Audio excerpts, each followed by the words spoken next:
What up, YouTube? Big Lou with Big Lou East Coast Review, and today we're here to bring forth a new video, or just another video, on Ohm's Law, voltage drops, voltage testing, high resistant coils, low resistant coils, battery safety, and so forth. I'm here to bring to you the knowledge that is required by anyone out there sub-ohming or just using any type of Canthal and making their own RDAs and coils and devices and so forth. So this is my opinion based on my experience, and that's it. I'm not a professor at a school, I'm not an electrician, and I'm just basically telling you what I know and what I do to go about being safe when doing builds. Okay, so pay close attention, watch the whole fucking video, and pay close attention.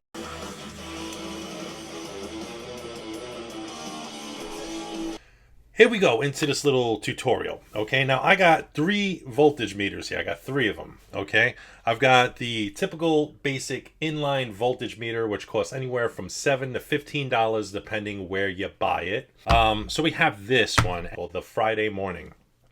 It's a 3D printed voltage meter and voltage drop tester for mech mods.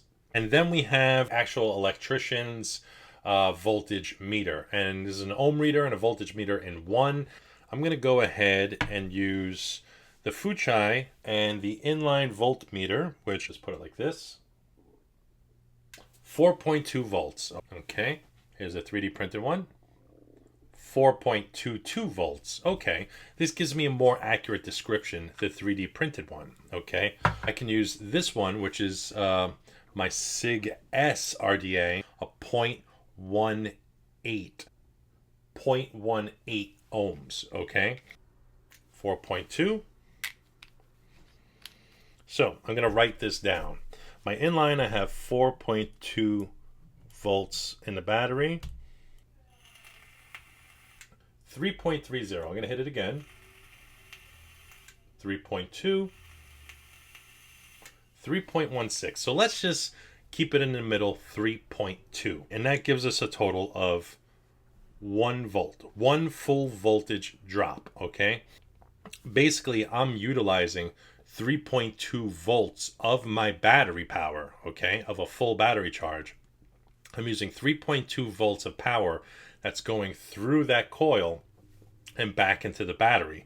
We'll get into specifics of amperage later. 1.00 voltage and drop. Hit the button. I'm at 4.2 volts, okay? And now on the female section, the female 510, I'm going to screw this in here. There's a little switch over here. It's a little on-off switch to put it in voltage drop mode. And I'm going to hit the button. 3.0, 2.9, 2.9, 2.8. So this is pretty much all over the place, this thing. We're going to say 2.8, okay? So it's not 100% accurate because it's jumping all over the place. So that number may not be correct in voltage drop, okay? 4.20 minus 2.80 equals 1.40 voltage drop. So I was using 2.80 through this.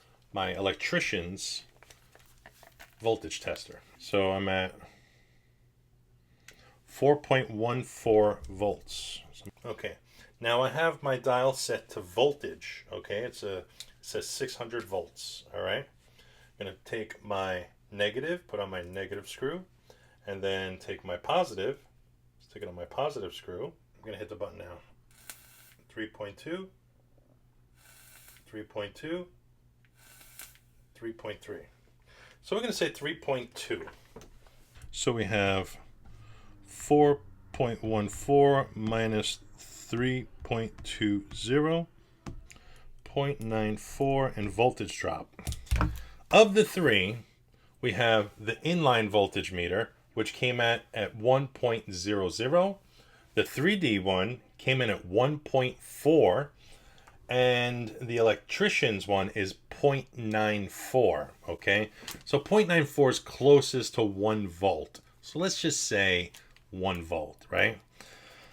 Now the inline came in at 1 volt. So believe it or not, this little $15 Jamboni did pretty good. Okay.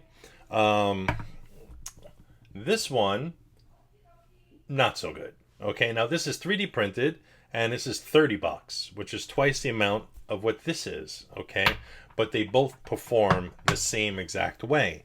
Now, I'm a big believer on the electrician's one because this is used for commercial use, and I'm gonna believe this over anything else, really. Okay, now I was using basically a full 3.2 volts going into a 0.18 ohm atomizer. Okay, now to simplify things for you, if we look at things in Ohm's law, all right, if I go to Ohm's law, I was using 3.2 volts, so 3.2 volts, and I was at 0.18 ohms. I'm going to calculate that. I have 17.77 amps of current at 56 watts. Okay, so I'm at 56 watts. So if you own an IPv50, like a 50 watt device, a mech mod at 0.18 ohms, you're already at 56 watts. So if you're going to go out and spend $150 or $200 on a box that goes up to 50 watts, well, you're already achieving that at 0.18 ohms on a single battery in a mech mod, okay? Just to clear the air on that. A lot of people just say, oh, I want a 100 watt box mod. I'm like, okay, you can go to 100 watts using a mech mod, except on a regulated device, it's a little safer because it's regulated. It's to each his own, basically. Everyone has their preference, basically. Now, just to have a quick discussion on closed circuitry. So what I have here is an illustration of an open circuit with a high resistant coil. Okay. Now, the whole reason why I want to explain this is just so you guys get a better understanding on how mechanical mods work. Okay. Now, when a mechanical mod sits there with an atomizer on it, it's known as an open circuit. The switch is what completes the circuit. You hit the button, you're closing the circuit. Okay. Now, if we look at this door right here would be considered the switch. Okay. This is the battery, and this is the coil. Okay. This would be the higher resistant coil. Let's just say this is a 2.0 ohm coil. Okay. Now, we know from our mech mod test so far that 3.2 or 3.33 volts of current is coming out of the battery and coming back. So we're not actually using 4.2 volts. We're using 3.2 volts of current, okay? So we hit the switch and it completes the circuit, right? Which means now when you hit the switch, this door meets with this dot right here, right?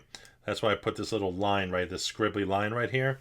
So when you have a closed circuit, this would be the switch. You hit the switch and you're making full contact with the circuit. Okay. So now that you make a full contact, the electrons are coming out of the negative, down this line, going up the circuit switch. It's going through the switch right here, up and over, and hits the coil. Now this is a high resistant coil. So consider all this 3.33 or 3.2 volts of current is now bottlenecking at this resistor, okay? Have all this power coming from here, and then it bottlenecks right here because it's a high resistant coil. So now the power's got to go, instead of going through a straight line, it's got to go through all these coils down the line, and then when it comes out, it goes back into the battery, okay?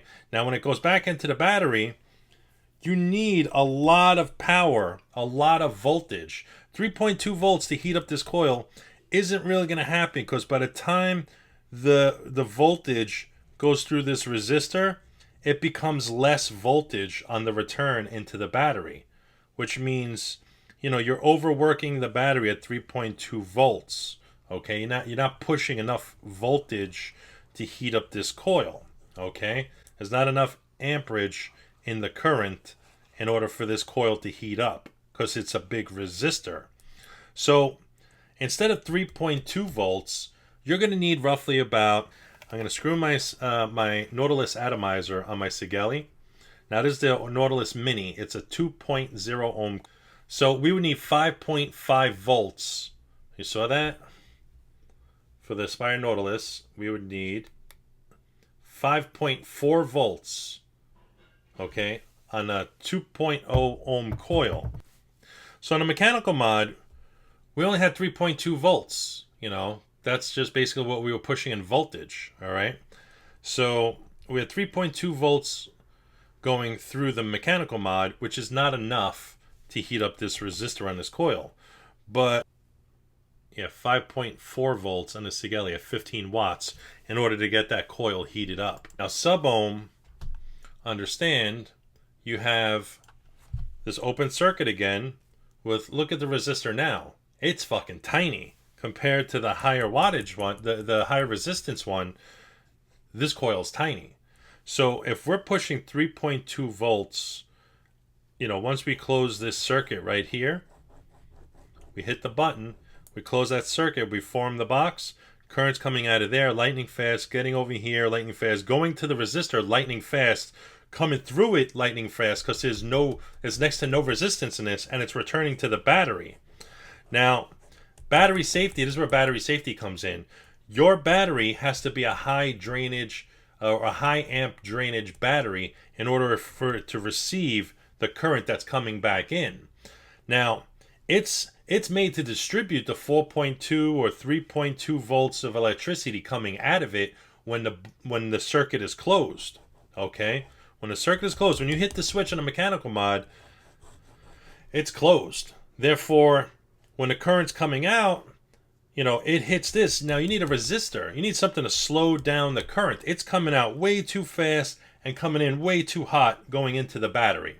Okay? That's why when you sub-ohm with the wrong battery, a lot of times your battery gets hot and the tube of the mechanical mod gets fiery death hot over here, especially the switch. Sometimes people hit the switch and they get a little shock, or it gets super hot, the button. They can't handle holding it because the current is coming through the coil with such the least amount of resistance that by the time it goes back into the battery's not built to handle that much voltage going in there or that much amperage. Okay, so if you're, let's say, with a higher resistance build and you're only at 16 amps of current going into your battery, well, if I have a 35 amp high drain battery, then it's able to handle it at 16 amps. But if I'm at a 0.05 or 0.10 ohm build on my resistance of my coil, and I got 3.2 volts going around, well, that amperage now is going to be much, much higher. It might be like 46 amps that's returning into the battery, and the battery's not meant to handle it. That's why these batteries explode. That's why they vent, because people are doing builds that are too low for the battery to handle. So, okay, you can see I'm at 45 amps, 146 watts at 3.2 volts at 0.07 ohms. Okay, so now I'm pushing the limits of the battery. If it's a 35 high amperage drain, then I'm pushing 45 amps of current going through that circuit right into the battery, and I'm testing the widths of the battery. I'm going beyond the capabilities of that battery at 0.07 ohms. Not to get lost here or anything, but voltage drops, Ohm's law, Ohm's meters, these are all important factors. Battery safety, understand 30 amp high drain, how many amps you're putting back into your battery after you have a certain amount of voltage drop that's amount of voltage that's hitting that coil and then returning to your battery. You have to understand sub-ohming involves a lot of safety practice. And that's about it, folks. So peace out. Thanks for watching. Hopefully this was helpful. And that's it. Laters.